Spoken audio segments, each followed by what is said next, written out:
Bismillahirrahmanirrahim. Assalamualaikum warahmatullahi wabarakatuh.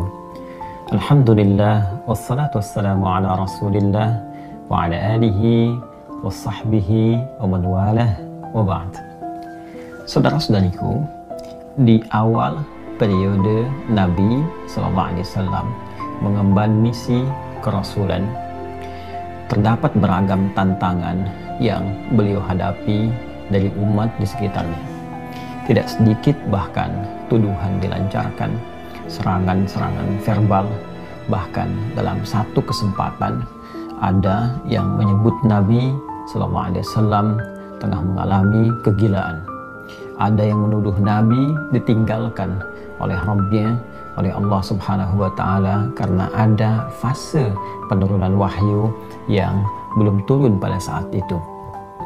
Ada yang menyebut beliau dengan tuduhan hoax, menyebarkan bahwa beliau seorang penyair, beliau terkena penyakit tertentu, dan tuduhan-tuduhan lain yang melahirkan teror-teror verbal atau bahkan juga gangguan fisik baik kepada beliau ataupun sahabat-sahabat Nabi Sallallahu Alaihi Wasallam. Dalam kesempatan inilah kemudian Allah Subhanahu wa Ta'ala menurunkan dua surat sekaligus. Yang dahsyatnya, dengan dua surat ini Allah ingin mengentaskan segala kegundahan yang dirasakan. Allah ingin menepikan segala kesedihan yang pernah dialami oleh Rasulullah SAW pada saat itu, sekaligus memberikan pesan besar kepada kita, hikmah yang paling indah dan cara yang paling efektif bagaimana kita bisa melewati masa-masa sulit, sekaligus menghadirkan ketenangan di dalam jiwa dan menyusun solusi-solusi terbaik untuk kita menyelesaikan apapun yang tengah kita alami. Quran surah ke-93 dan surah ke-94, Ad-Duha dan Al-Insyirah, diturunkan oleh Allah Subhanahu wa Ta'ala untuk memberikan kedamaian, ketentraman, sekaligus solusi dalam setiap persoalan yang kita alami, belajar dari hikmah yang pernah dialami Rasulullah sallallahu alaihi wasallam. A'udzu billahi minasyaitonir rajim. Bismillahirrahmanirrahim. Wad-duha wal-laili idza saja ma wadda'aka rabbuka wa ma qala walal akhiratu khairul laka minal ula wala sawfa yu'tika rabbuka fatarda alam yajidka yatima fa'awa ووجدك ضالا فهدى ووجدك عائلا فأغنى فأما اليتيم فلا تقهر وأما السائل فلا تنهر وأما بنعمة ربك فحدث. والضحى, demi waktu duha yang menghadirkan berbagai ketenangan, kenyamanan dengan pancaran cahayanya sehingga kita merasakan suasana suka. Wal-laili idza saja, ataupun suasana malam yang dipenuhi, diselimuti dengan gulita sehingga sulit kita beraktivitas. Dua ayat ini menggambarkan dua suasana yang saling berlawanan. Satu, suasana suka yang dilukiskan dalam waktu duha, dan dua, suasana duka yang sering digambarkan dalam gelap gulita. Allah yang menegaskan, ya Muhammad sallallahu alaihi wasallam, tanamkan dalam jiwamu, aku bersumpah demi keadaanmu yang dalam keadaan suka ataupun dalam keadaan duka seperti gelap gulita, ma wadda'aka rabbuka wa ma qala, maka Rabbmu yang merawatmu, menyayangimu, memperhatikanmu tidak akan pernah meninggalkanmu sedikit pun, baik dalam keadaan suka ataupun duka. Aku akan menyertaimu dan memberikan solusi dalam setiap persoalanmu. Walal akhiratu khairul laka minal ula, dan sungguh akhirat itu lebih bagus, lebih utama dibandingkan dengan persoalan-persoalan dunia yang tengah kau hadapi saat ini. Wala sawfa yu'tika rabbuka fatarda, bersabarlah dengan cobaan-cobaan dunia, bersabarlah dengan tantangan yang harus dihadapi, lulus dalam ujian itu dan aku akan berikan kepadamu seluruh nikmat-nikmat terbaik di akhirat sampai engkau mengatakan, aku ridha ya Allah, aku puas dengan itu semua. Alam yajidka yatiman fa'awa, Bukankah dulu pun engkau punya kesulitan yang dengan itu aku entaskan, seperti engkau ditinggal oleh ayahmu, engkau ditinggal oleh ibumu, kesulitan yang tidak biasa, lantas aku memberikan solusi kepadamu. Wajadaka dhallan fahada, dan dalam engkau merasa gelisah pun dulu, bukan hanya sekarang. Dalam engkau sulit pun dulu, bukan hanya sekarang. Bukankah persoalan di masa lalu aku pun berikan petunjuk kepadamu untuk mengatasinya? Wajadaka ailan fa'aghna, dan bukankah kesulitan-kesulitan finansial, kesulitan-kesulitan ekonomi, kesulitan dalam menjalani hajat hidup, itu pun aku selesaikan dengan mengirimkan orang-orang terbaik kepadamu, baik itu keluargamu ataupun juga istrimu saat ini, yaitu Sayyidah Khadijah alaihassalam. Masya Allah, Allah berikan pelajaran yang sangat besar dari runtunan ayat ini saja. Pesan yang penting kita dapatkan kalau sedang punya persoalan, yakinkan pada diri kita bahwa Allah pasti akan memberikan solusi. Kata Allah, hei orang beriman, dalam keadaan suka ataupun duka, aku pasti akan perhatikanmu. Aku gak akan pernah meninggalkanmu. Tanamkan pada dirimu, kalau punya kesulitan sekarang, jangan kau banyak keluhkan. Bukankah dulu pun kau punya banyak kesulitan dan aku telah tuntaskan? Maka apakah 1000 kesulitan yang dulu yang telah aku selesaikan, berikan solusi, akan dikalahkan dengan satu persoalan ini saja? Tidakkah engkau mengingat persoalan-persoalan di masa lalu? Yang saat engkau lahir, aku datangkan orang tua untuk merawatmu. Aku berikan rezeki untuk membuat engkau tentram. Maka dari 1000 persoalan yang telah aku selesaikan terdahulu, aku berikan solusi. Apakah tidak engkau ingat untuk memberikan kekuatan pada dirimu? Hei, dulu pun pernah diselesaikan, maka yang ini pun pasti akan dituntaskan. Fa'ammal yatima fala taqhar. Maka dari itu, jika ada orang yang kesepian, saat engkau merasakan penuh kenikmatan, kedamaian, ketentraman, saat orang butuh perlindungan, saat ada yatim butuhkan perhatian, maka berbagilah dengan mereka. Jangan kau berikan sifat-sifat yang kurang baik, karena engkau pun sesungguhnya membutuhkan perhatian dari Allah Subhanahu wa Ta'ala. Wa ammassa ila fala tanhar. Dan bila pun ada yang minta pertolongan, minta solusi, maka berikan yang terbaik untuk dibantu dan jangan pernah menyepelekannya, karena engkau pun sesungguhnya butuh bantuan.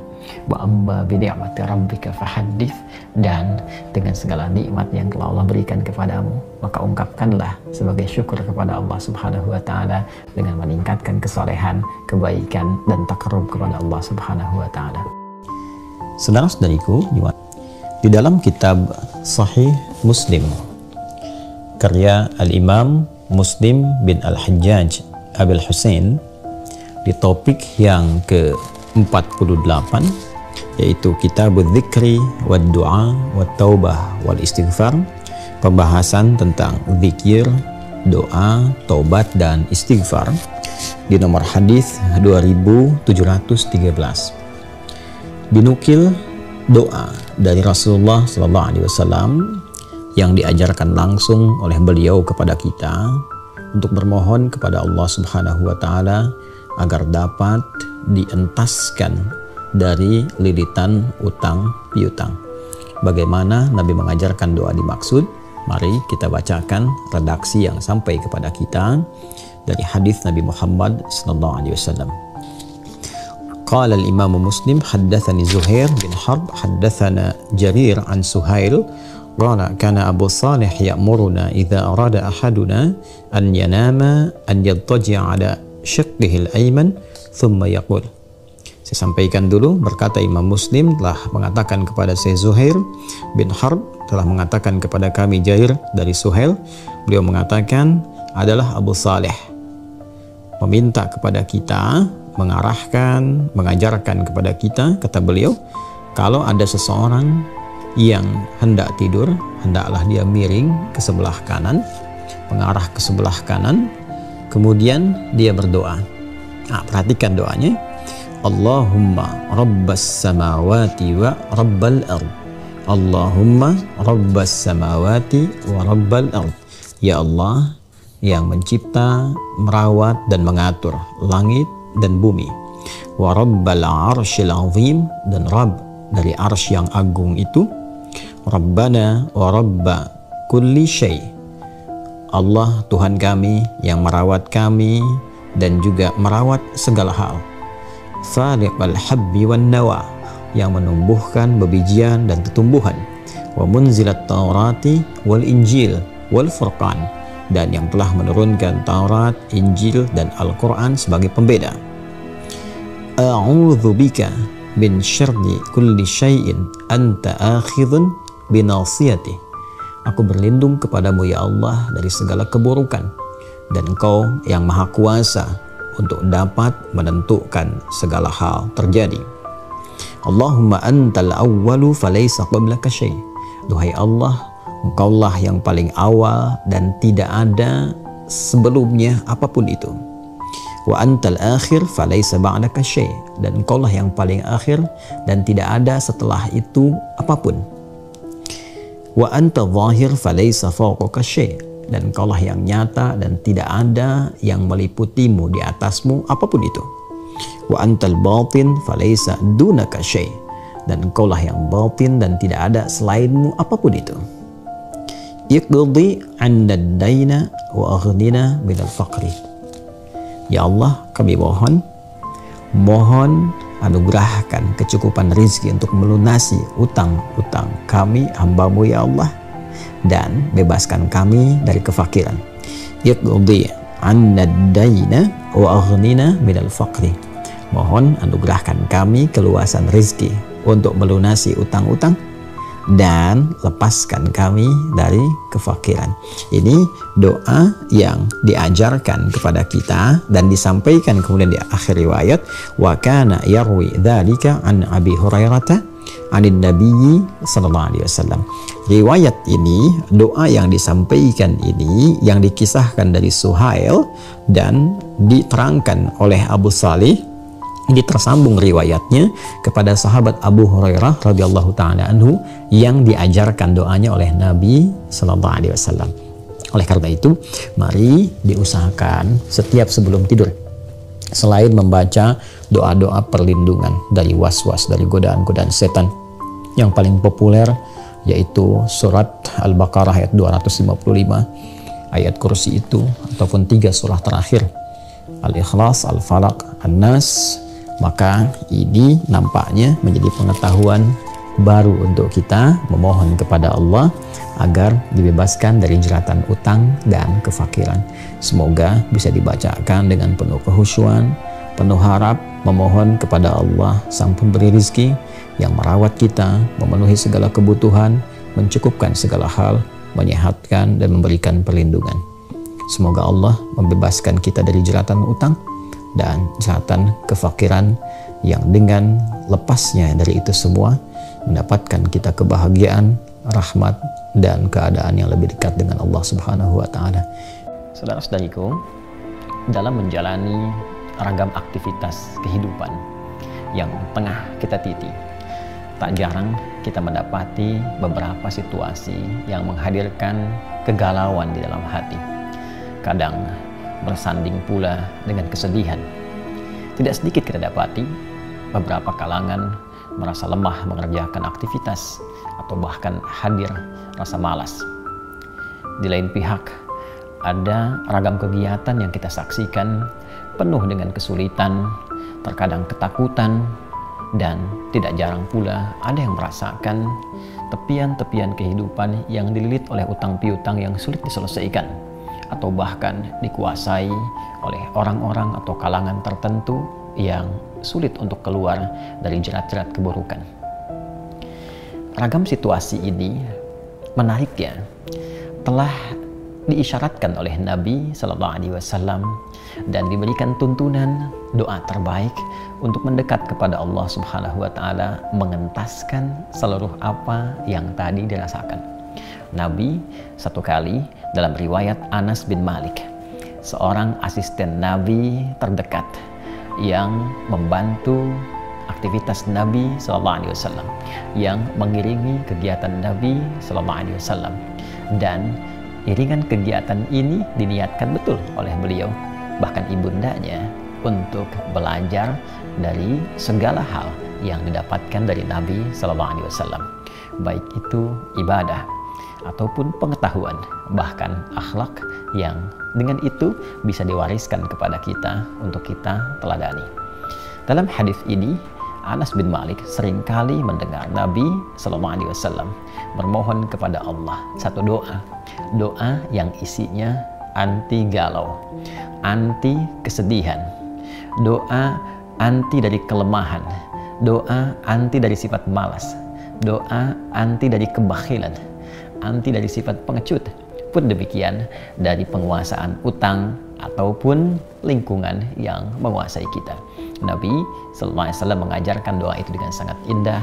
Beliau bersabda, Allahumma inni a'udzubika minal hammi wal hazani wal ajzi wal kasali wal jubni wal bukhli wa dhala'id daini wa ghalabatir rijal. Ya Allah, hamba bermohon kepadamu agar memberikan perlindungan kepada hamba. Hamba berlindung kepadamu ya Allah dari kegalauan, hambun, pun juga dari kesedihan. Hamba berlindung kepadamu ya Allah dari kelemahan dan dari sifat malas.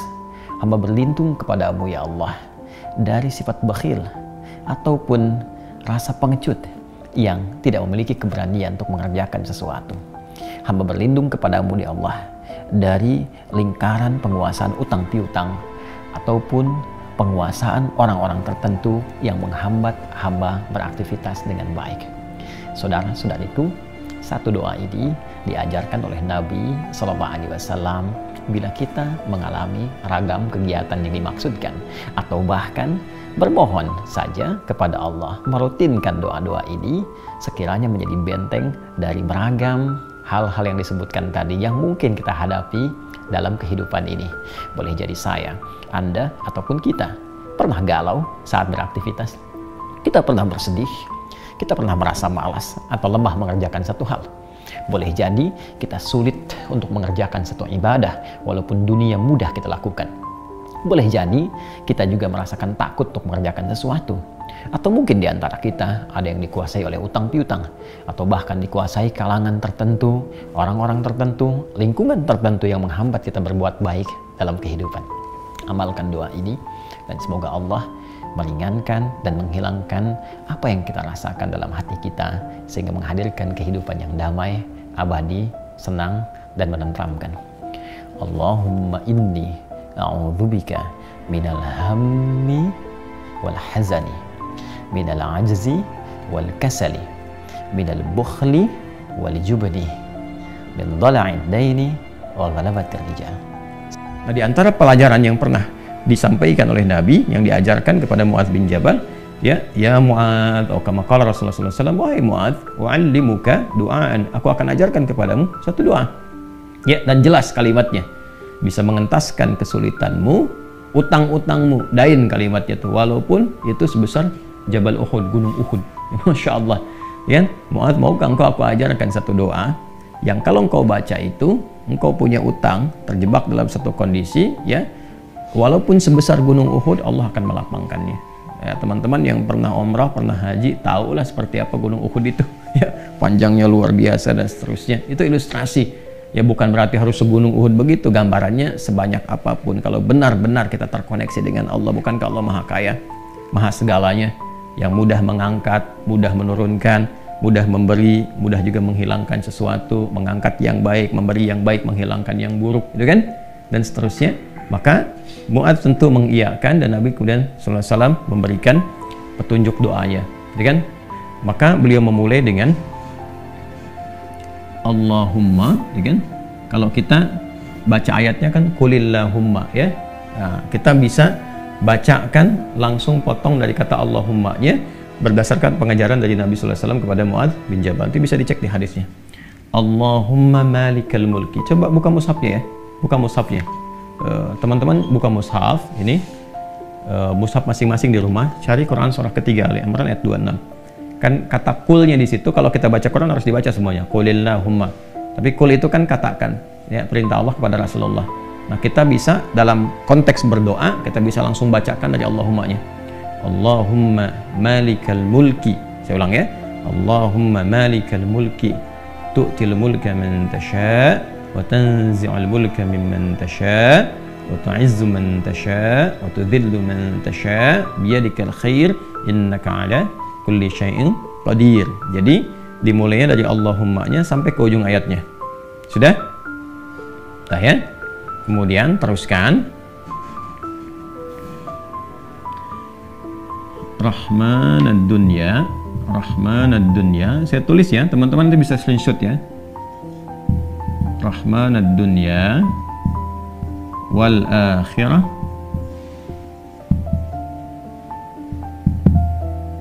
Rahmanad dunya wal akhirah wa rahimahuma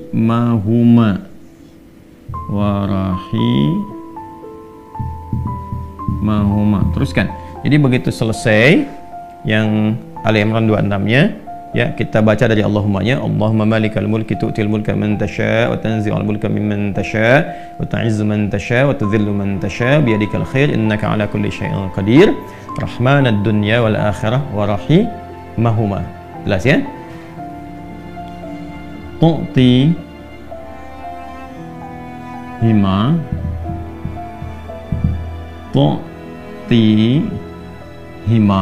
ya kan? Man tasha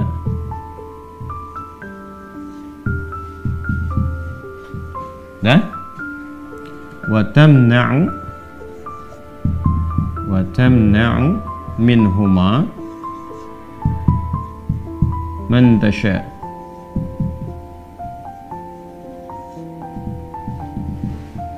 Dah? Sudah? Rahmanad dunya wal akhirah wa rahimahuma. Asalnya ya Rahman, ya Rahmanad dunya wal akhirah. Karena kita ingin cepat. Biasanya kan orang memohon tuh kalau punya utang pengen cepat dilepaskan kan? Maka caranya biasanya dilepaskan huruf ya-nya dan menunjukkan ini fathah untuk menunjukkan ada ya sebelumnya.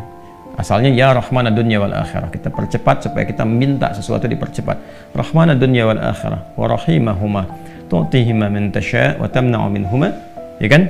Man tasha. Allahumma malikal mulki tu'til mulka man tasha. Ya Allah yang menggenggam segenap kekuasaan, Engkau memberikan kekuasaan pada siapa yang Engkau kehendaki. Wa tanzi'ul mulka mimman tasha, dan juga mencabut mengambil kekuasaan dari siapa yang Engkau kehendaki.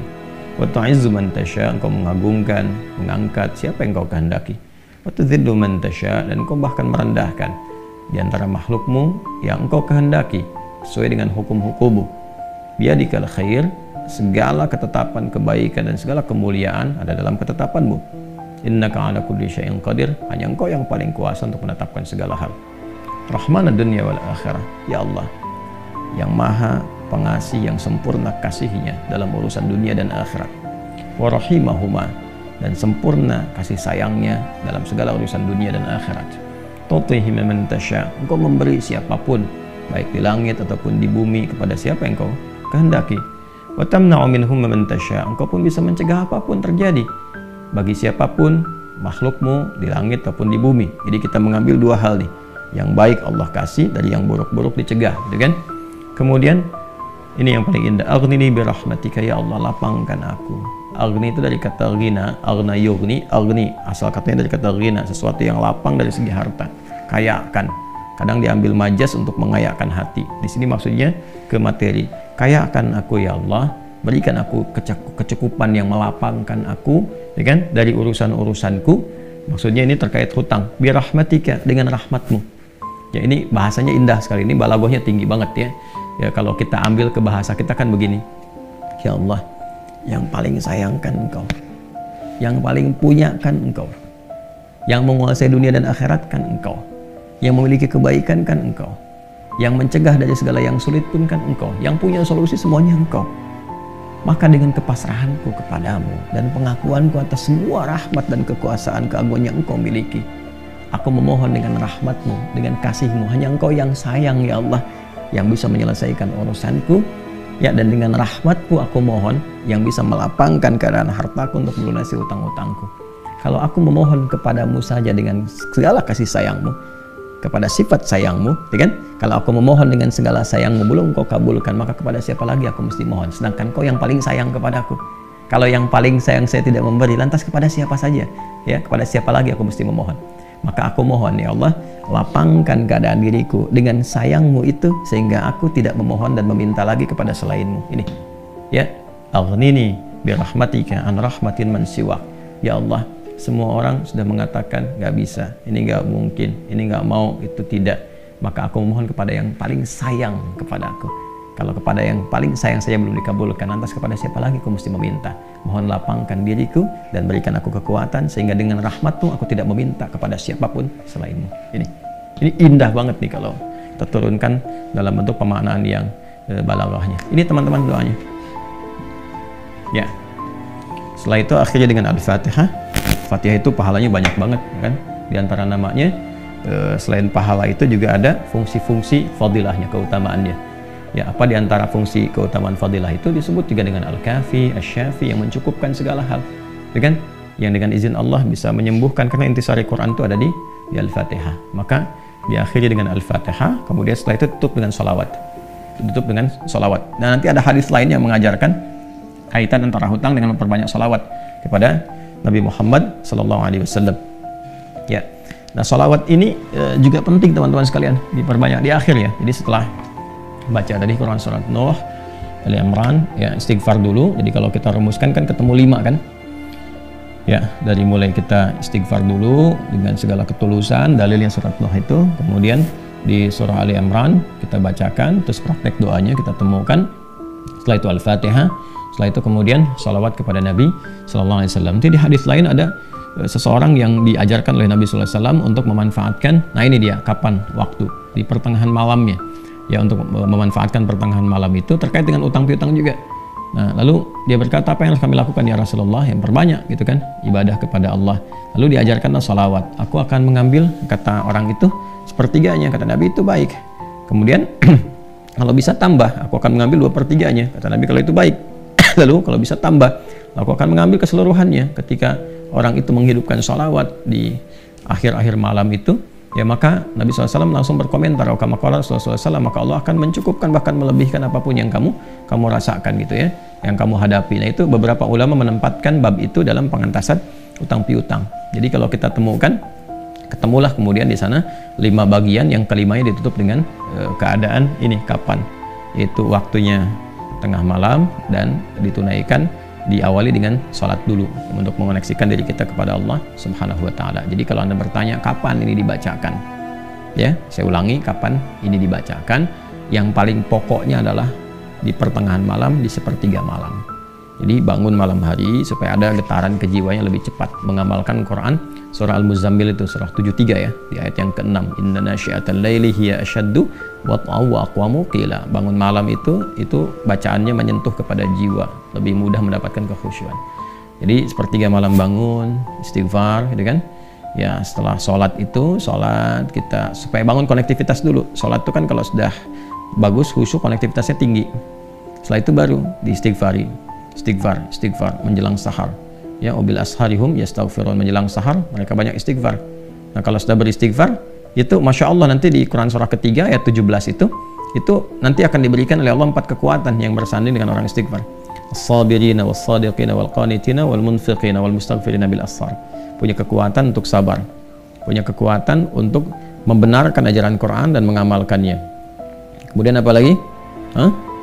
Qanitin, khusyuk ibadah. Orang yang biasa bangun malam istighfar di ujung malam tuh lebih khusyuk ibadahnya. Nanti wal munfiqin, bisa jadi rajin infak, setara itu. 4 itu bisa setara. Jadi orang yang istighfar, pemahaman pertamanya bisa setara amalnya dengan orang yang rajin infak, yang khusyuk ibadah, orang yang membenarkan isi kitab dan mengamalkan, serta orang sabar. Pemahaman berikutnya adalah mendapatkan 4 keutamaan ini.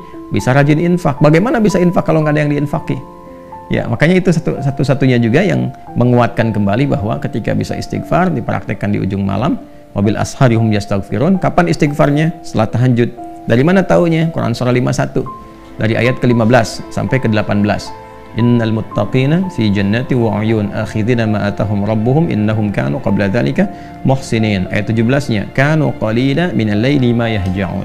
Kan mereka itu orang-orang yang sedikit tidurnya, maksudnya menghidupkan malam, rajin tahajud. Setelah itu apa? Wabil asharihum yastaghfirun. Menjelang waktu sahar, 1/3 malam ke waktu sahar, ya dekat-dekat ke fajar dia banyak istighfar. Nah, saat istighfar itulah dia dapatkan sampai hatinya khusyuk, baru bacakan ini.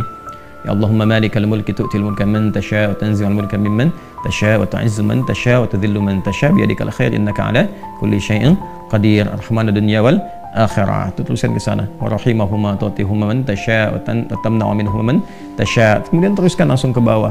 Aghnini bi rahmatika an rahmati man siwak. Minta kepada Allah. Ya, setelah itu boleh sertakan kemudian bahasa-bahasa kita minta. Terus baca Al-Fatihah, tutup dengan salawat kepada Rasulullah sallallahu alaihi wasallam. Ya, itu dibiasakan. Nah, sampai mendapatkan kekuatan, tapi bukan berarti tidak berikhtiar. Setelah itu ikhtiar tetap. Ya, tetap berikhtiar. Ya, bagaimana cara berikhtiarnya? Ya, itu bisa kita bekerja dengan baik. Kalau nggak ada modal sama sekali, misalnya kita berikhtiar dulu dengan amal kebaikan. Datang ke masjid, berusaha rapi-rapi, gitu kan? Kemudian kita lihat ke DKM-nya, misalnya mengajukan dulu permintaan, nggak usah banyak-banyak pinjamnya, pinjamlah misalnya 100.000, 200.000 atau 500.000. Kemudian setelah itu cari peluang-peluang, misalnya di majelis-majelis ilmu kan banyak orang belajar itu, ya belilah modal tertentu, beli makanan atau minuman, terus kontak ke DKM-nya, sampaikan, ya supaya nanti ada sinergi antara jamaah dengan yang dagang, bicara dengan baik-baik sehingga nanti diumumkan, ustadznya juga menyampaikan, berikan kelapangan kepada teman-teman yang sedang misalnya mencari rezeki berjualan, dapat dari situ, tambahkan lagi berdoa, bisa jadi tiba-tiba Allah berkehendak menggerakkan orang-orang tertentu yang baik dan sebagainya, ya kan? Jadi bukan datang ke ustadz untuk melunasi utangnya. Saya lihat beberapa teman-teman tuh kalau minta, saya terjebak riba gini, gimana solusinya? Mau minjam, mau minta dilunasin. Teman-teman saya itu udah tugasnya ngajar. Kalau antum tanya doang saya jawab, tapi ya, kalau urusan dunia carilah gitu kan, terkait dengan dunianya. Bisa antum ke Basnas, bisa ke bagian DKM masjid, bisa ke teman-teman pengusaha yang muslim yang baik-baik ya. Kalau saya kan ngajar gitu. Ya kalau ada alhamdulillah, kalau ada gitu kan. Ya kalau yang sifatnya terkait dengan bimbingan itu lebih utama.